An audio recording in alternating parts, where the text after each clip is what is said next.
Thanks for listening to Gossip with Celebitchy, brought to you by Celebitchy.com. This week we talk about the Royals.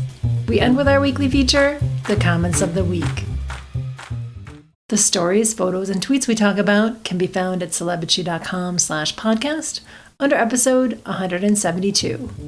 Hi, I'm Katie, the founder and editor of Celebitchy.com, and I write as Celebitchy. I'm Chandra, I'm the head writer for Celebitchy, and I write as Kaiser.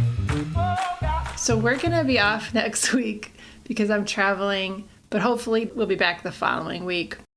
I went to Philadelphia last weekend to meet the women from the Celebitchy Zooms. That was crazy. It looked really cool. Yeah, it really was. There were about, I think, 15 women or something, and we all stayed in the same hotel, and we went shopping, we went to dinner. It's crazy being in person with so many people I already know and have a ton in common with. We saw the Liberty Bell and went to Reading Terminal Market. So I haven't been to Philly since I was a kid, and it was fun. Yeah, Philadelphia seems like a chill city. There's tourist stuff to do, but like it's not crazy hectic and it's not jam-packed full of tourists. It wasn't bad, although we went on the weekend that it was the World Wrestling thing with The Rock. Ooh, and okay. Yeah, so there were all these douchebags walking around with big belts on their arms. They have like the giant belts. I guess it's like if Olympic fans carried medals and stuff. So we're on the train and I noticed all these guys sitting together looking creepy, and I was like, oh my God, maybe they're MAGA or something. And then I was like, no, they're wrestling dudes. It's fine. Well, I mean, they probably were MAGA, though. Yeah, that too. But at least they were gathered for a different cause. And that explains why The Rock decided he wasn't going to endorse Biden, because he wants to get the MAGA vote when he runs for some shit. He's such a dumbass. I don't even know what The Rock was doing. Like, he didn't have to say anything. Right. Like, he could have just gone the entire election cycle and not endorsed anyone. That would have been a smarter move. Instead, he had to make this big fucking deal. What a disappointment. I went off on a tangent, but yeah, he did that right after the World Wrestling thing that he did. So I felt like that was related. Probably. Zakiya has this tiny little teddy bear looking dog. He's adorable. And I got to walk him, and it was so weird and different than walking my giant German Shepherd. It was cute. Like, he just goes on these little short walks. He has tiny little poops he makes, because he's a little dog. I was like, oh my gosh, this is so easy to clean up. And you could fit him on your forearm. He's so little. Those little dogs, I understand the appeal of them. Especially after having big dogs, you're like, oh, okay, well, that would actually be kind of nice. Like, you can travel with them. Yeah. So I have a story about a big dog. Oh, okay. I love to go on walks, and I see like tons of people with their dogs. And I'm absolutely the kind of person who likes to stop and say hi to the dogs. There's a regular this woman who always walks around the same time as I do. And she has a huge Great Dane. Like, I know Great Danes are, like, really big dogs, but, like, this dog is almost my fucking height. I'm not a short woman. I'm, like, 5'7". This dog comes up to my neck, to my collarbone, and so, like, she doesn't even keep him on a leash, because he's very chill. Like, he's not running around and doing whatever. He sniffed me, and I was like, oh, it's okay. And I went to, like, let him like smell me, and I was going to touch his ear, and he wiped his mouth all over my boobs. It was just slobber, and his mom was like, oh, I think he got into some leaves. There's like mud and leaves and slobber on my boobs. Mouths get disgusting. Yes. I was like, I cannot believe this is happening. And she was like, I'll bring a towel next time. I was like, no, it'll dry. And I was like, oh, Jesus Christ. The leaves were what bugged me the most. Like, why are you letting your dog eat leaves? I mean, I guess you can't stop him. My dog eats sticks and leaves. I never worry about his food dropping on the ground because he eats stuff off the ground. I wear gloves when I walk him so I can pry the deer poop out of his mouth. For real. I do. Once I was at the dog park with him, and this little, like, Scotty dog, or it's just a little dog, like, around that side, peed on my leg. And I was like, he was so naughty. And he looked at me like, ooh, I didn't know I'd get caught. And his mom apologized so much, but I think he was mad at my dog, so he went and peed on me. Yeah, probably. He was like, I'm going to mark my territory on your mom. You know? It's so crazy. I was like, you are so naughty. I just thought you'd appreciate the slobber. I can't believe you story. slobbered on your boob. I've had dog slobber on me plenty of times, but it's gross. It was just because he was so friggin' big. That's where Didn't his have face to move goes his... up to your boob. It was wild. He's a beautiful dog, though. He's just slobbery. They are pretty. There's an Irish wolfhound at the dog park that's really pretty and big. Like, yeah. I don't know. I got enough poop to clean up like an extra big dog. It's like, no. So let's talk about the royals. So in our last episode, we had just seen the video of Princess Kate revealing that she had cancer and she was undergoing chemotherapy. And I wanted to say, like, after that came out, we were hit by over 100 comments from new accounts, all saying the same thing on the post for the video. And I asked our comment moderator who was working Friday, I asked her, to tell me about that in email so I could say it correctly. And she said, within a minute of that post going up, the bot started. There were well over 100 comments saying some variation of the exact same thing, like, I hope you feel bad now, or you're all terrible, you should feel bad now. All were new accounts that haven't ever commented before. And we saw this also happening on Twitter, and Christopher Bouzy pointed out that a lot of the comments were from accounts with very low follower counts. And I've seen TikTok creators talking about it too, and how bots were coming on their posts about the video. So it really looks like a targeted campaign to control the narrative around that video. It would not surprise me at all if it was a targeted campaign. I mean, not just for our side, obviously. Yeah, although of course. We were getting hit really hard, and our Twitter accounts were getting hit really hard. And yeah, the comment moderator said that the regular people, the non-bots, were commenting about the video on posts that were already up, but the bots came and hit the video post really hard. So they must have been looking for keywords about it. So yeah, it was pretty clear what was happening. They came around a couple other times, but it seems like they only paid for that night. It also explains why they released it on a Friday night in the UK, so they could control the narrative around it. It's just a little questionable, that's all I'm saying. Yeah. And it would not be the first time there were credible accusations of bot buying. Well, the New York Times had a whole story about it. Exactly. Yeah. And that was just Instagram followers. That wasn't like bot followers for an actual campaign. Christopher Bouzy is an expert on this, and he says they're bots, and I believe him. I do too. He started Bot Sentinel. And plus, we know what happens on our site. We've seen it for, 15, 20 years. We know a bot when we see one. So in podcast 170, it was a couple of podcasts ago, we talked about the Mother's Day photo that was put together from several different sources. And, major photo and news agencies, they issued a kill order for that photo.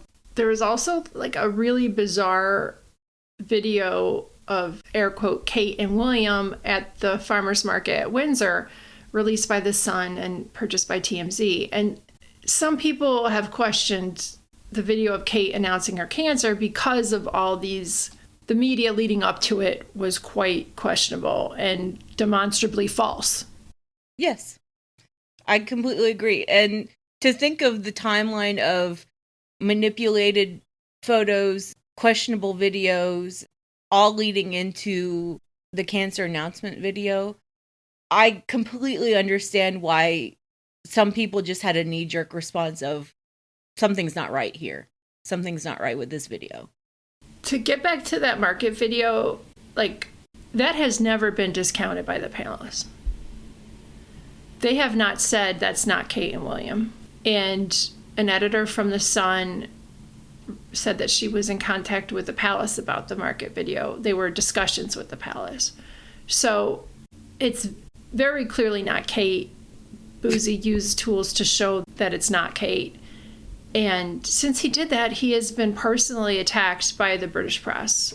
And, it's possible that the tabloids arranged that video and they threatened Kensington Palace about it. Like, I would believe that KP released the news that, oh, William and Kate were at the farmer's market, and people saw them and they're like, yeah, show us pictures. We're going to stage these videos. And they're like, oh no. And then they just stepped away from it. Like, that's possible. And that would be the best case scenario. And the worst case is that they were complicit with it. It's just really weird. Yeah.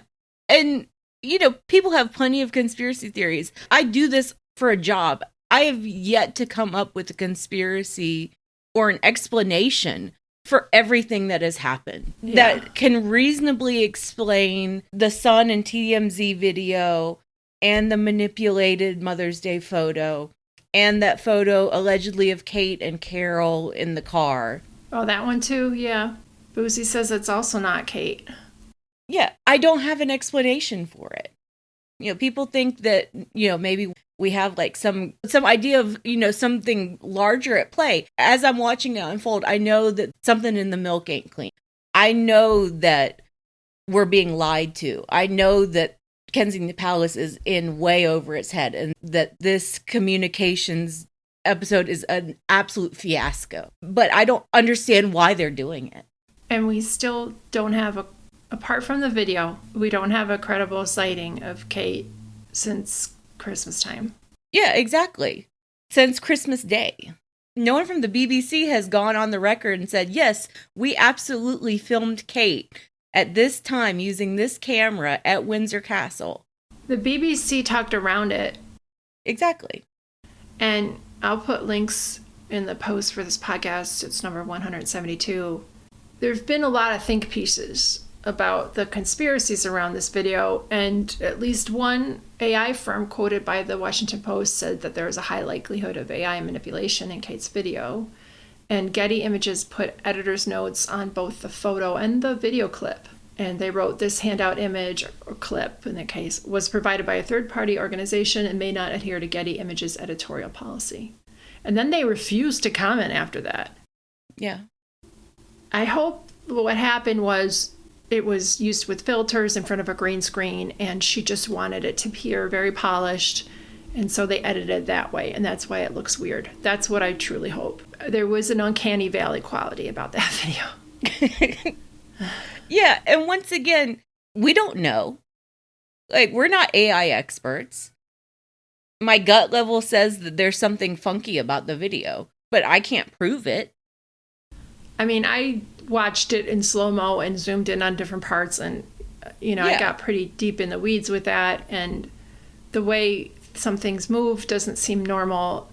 But again, if BBC was given the directive from Kate, make me look good, make me sound perfect, they might have edited it so it looked that way. I mean, you can watch videos on TikTok where people are using filters and it looks weird. It could be something like that. Well, the larger point is that I completely understand why people believe that the cancer video is manipulated in some way.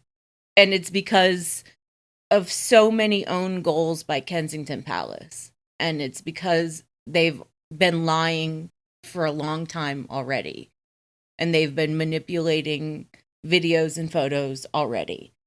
They don't have credibility. Details given, like you said earlier, there's no details given about this video. They have zero credibility. You could say, oh, well, that's why they brought in BBC Studios, so BBC Studios will give them credibility. BBC Studios is not giving them any credibility. They're not speaking on the record about this.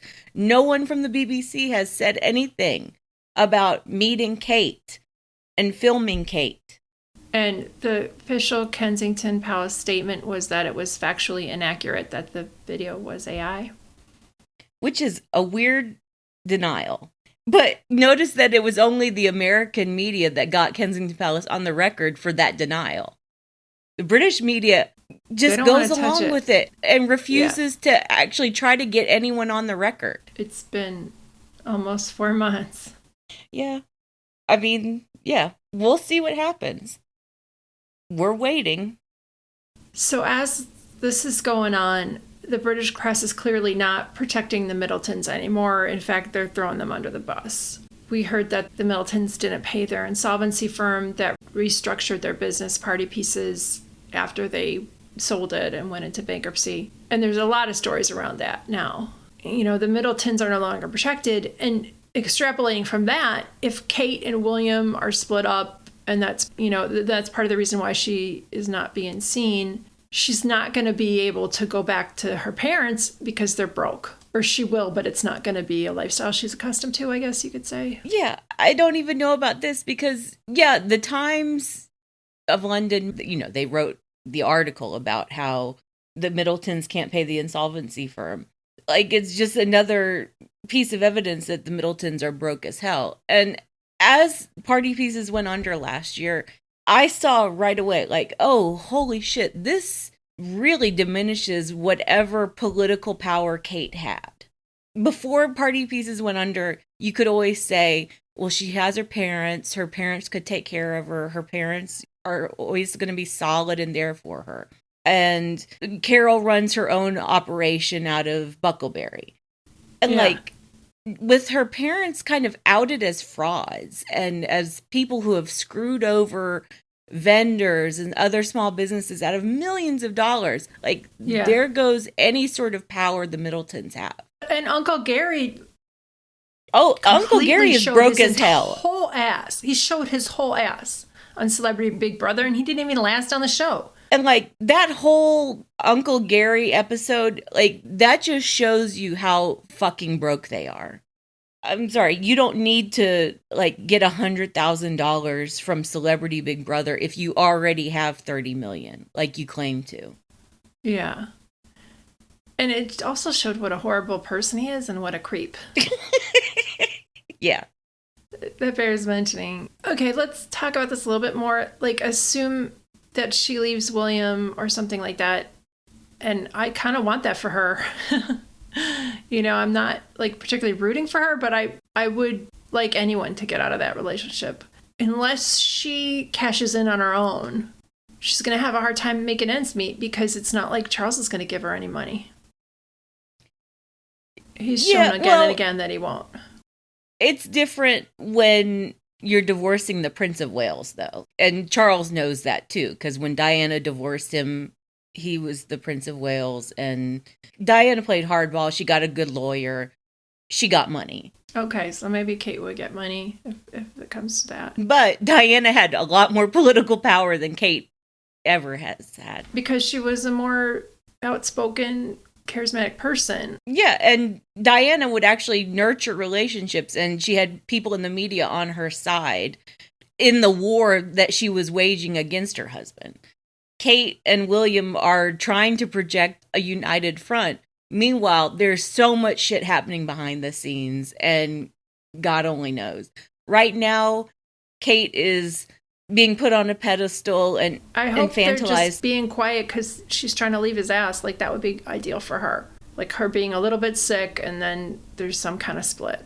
That's what I hope. I don't know if that's my main theory, but it's an ideal one.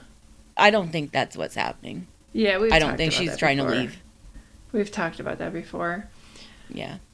Not to dismiss you, I'm just like, ugh. I mean, if anyone's leaving, he's leaving. She's not leaving. Because she doesn't have anything to go to. And she's always had her eye on the ultimate prize, which is being queen. Come hell or high water. So, as we've heard about the Middletons, they're also just talking about the Sussexes however they can. Like you've been saying, like for years, they invent some new thing that the Sussexes have to come back for and then speculate about whether they'll come and say, oh, they should come, they shouldn't come, blah, blah, blah. So there's a ceremony for Invictus's anniversary in May in London, and that's the next thing that they're talking about now. Like, is Harry going to go? Are Meghan and the kids going to come? Meanwhile, I'm still not clear on who organized the ceremony and who even bothered to confirm that Harry would even be scheduled to go.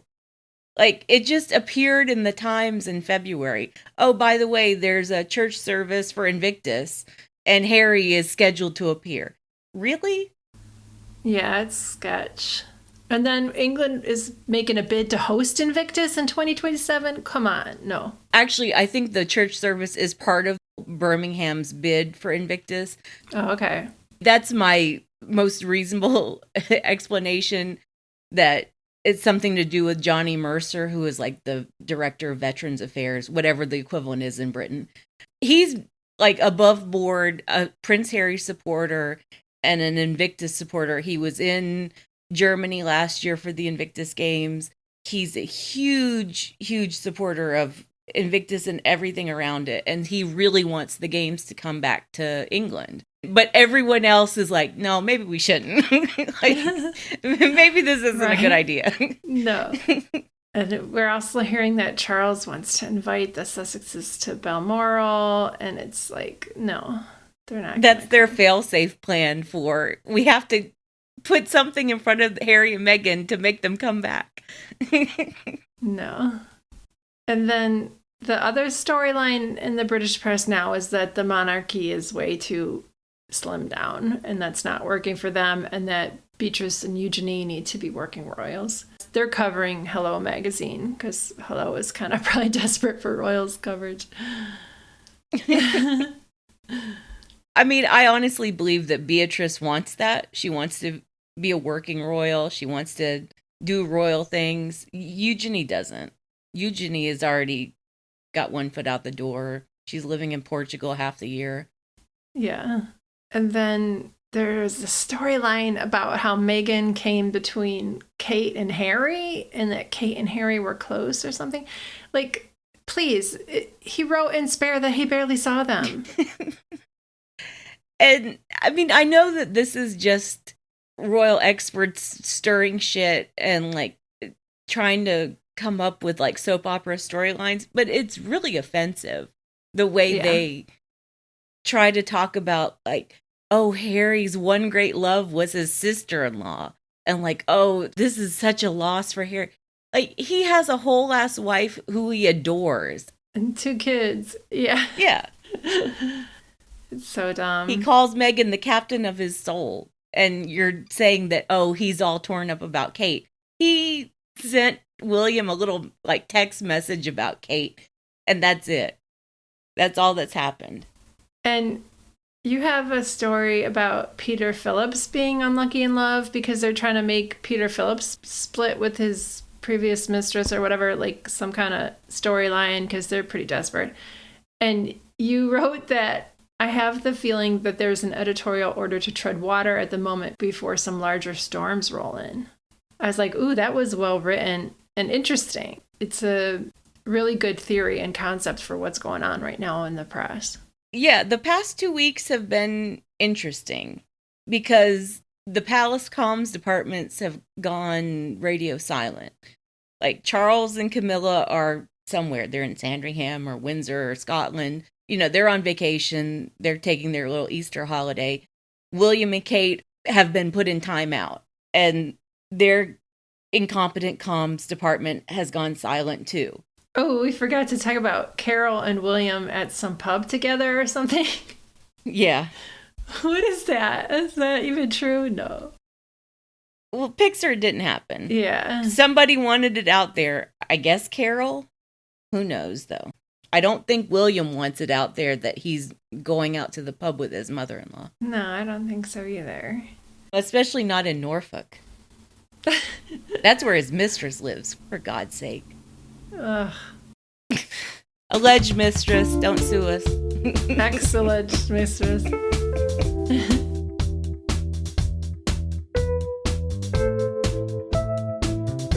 All right, let's move on to the comments of the week. All right, my comment of the week is from the Hello magazine cover story about Princess Beatrice and Eugenie being the rising stars of the royal family. Brassy Rebel wrote, 2 more secret weapons. The royals need so many secret weapons because all the big guns have left the building. Oh, it's very true. That's a good point. Yeah, they said that Tom Parker Bowles was a secret weapon at one point, and then he wrote this royal cookbook. We haven't seen him glad handing anybody or doing any work. Well, everyone's been a secret weapon at this point. Sophie Wessex has been secret weapon. She's done stuff. I mean, they have done stuff, Sophie and Edward. Yeah, they're trying. They're begging for attention. Yeah, but good. At least that means they want to do the job. right? Yeah. Like, they're trying to convince everyone that their children are secret weapons. I feel bad for Louise and James. I really do. Yeah. At least they're adjacent and they're not the main kids, because it must be so stifling and toxic in that family to grow up like that. Yep. So my comment of the week is from Samuel Whiskers on Kismet's post about why you should throw out your loofah, because it harbors bacteria and it doesn't dry out and it just sits there wet and nasty. I was kind of proud because I remembered that in, what is it, Along Came Polly, that movie with Jennifer Aniston, there was a loofah scene. What's his name? Who's the other guy in that? Ben Stiller? Yeah, Ben Stiller, like, shoved the loofah in the toilet and then had to replace her loofah. He used it, like, as a plunger. So I got screenshots from that. It's so goofy. I never saw that movie. There was another, like, commercial she did for Emirates Airlines or something where she's holding a loofah. So that's the pictures I use anyway. I was like, ooh, because I do Kismet's pictures. So Samuel Whiskers said, "You can have my loofah out of my cold, dead hands." I just thought that was cute. I don't agree. Like, I'm not using loofahs in the shower, but I like when people get mad about, like, totally non-consequential shit. Like, oh my God. Right? I like when people are like, cats are better. No, dogs are better. Like, I like it when people argue about stuff that doesn't matter. Or, like, what candy's the best or something, you know. Have strong opinions about that, you know. The worst for me is when people have, like, absolute death battles over whether the kid looks more like a mother or father. Oh, I hate the mommy wars. But yeah, they just argue back and forth. Yeah, full-fledged arguments full of vitriol about who a child looks like. Never underestimate the shit people can argue about. Like, it's crazy. It's absolutely crazy. And it's so bad that we stopped covering some of the stories about children because people will just argue like so badly over children or anything having to do with childcare, like the mommy shaming stuff. And you can't report on mommy shaming, you know, let this woman have space, or this celebrity woman does it a different way, that's fine, without people piling in and doing the same thing to them. So we kind of stopped covering that for the most part. The lead link on the links post, I used a photo of Moses Martin, Gwyneth Paltrow, and Chris Martin's son. Oh, yeah, he's so cute. I was like, should I do this? Like, should I actually talk about, like, who this kid looks like? And I was like, well, he's 18. Everyone can handle it because he's 18 now. No? And it wasn't too bad in the comments. Okay, that's good. That's good. And there were some arguments, but it was okay. As long as they're good-natured. And sometimes I've seen people argue and then someone say, oh, I'm sorry, you know what? Like, I understand what you're saying. I really have seen that. It's very rare. It's very rare. But I've seen the regulars do that. We're like, oh, okay, I hear what you mean. You know, I get it. And you're like, wow, you are mature. They never do that on the royal kid post, though. It's always a bloodbath in there. I appreciate, but I feel bad for the fact that there is a wider awareness of this phenomenon now. Like 5 years ago, or especially 10 years ago, nobody could relate to this. They didn't know like how fucking terrible it was. And now anybody who has a post that gets even a moderate amount of attention is like, whoa, back off. Yeah. Most people understand how bad and toxic it is right now. But yeah. All right. Well, thanks for listening, bitches. Thanks, bitches. Thank you for listening to the Celebitchy podcast. Please rate, review, and subscribe wherever you listen. If you like us, please turn off your ad blocker when you visit our site. You can text us or leave a voicemail at 434-218-3219. Our music is from AA Alto, Maiden, and via Premium Beat and Sound of Picture. Thanks again.